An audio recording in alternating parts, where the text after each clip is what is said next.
गुल हैं अगर बेटे तो गुलिस्तां हैं बेटियां, धरती हैं अगर बेटे तो आसमां हैं बेटियां।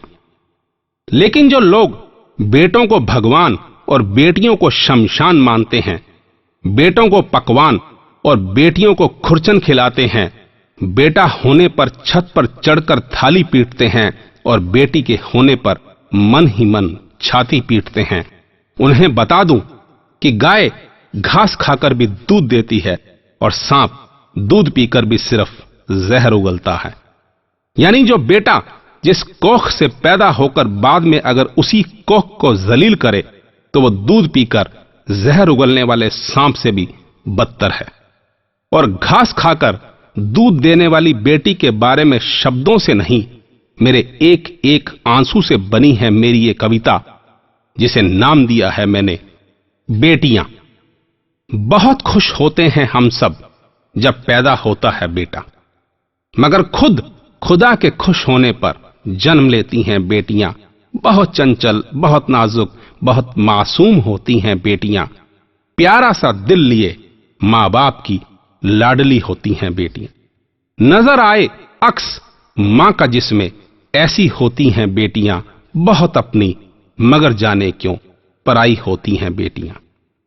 हम माने या ना माने मगर लक्ष्मी का रूप होती हैं बेटियां। कन्यादान का महान पुण्य मां बाप को दिलवाती हैं बेटियां। बड़ी तकलीफ होती है जब डोली में बैठकर चल देती हैं बेटियां। छोड़कर घर बाबुल का ससुराल को मंजिल मान लेती हैं बेटियां।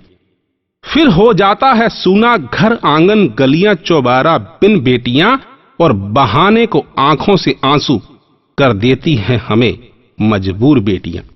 खुदा के करम से वंश की बेल को बढ़ाता है अगर बेटा, तो अपने कर्मों से दो परिवारों की शान को बढ़ाती हैं बेटियां।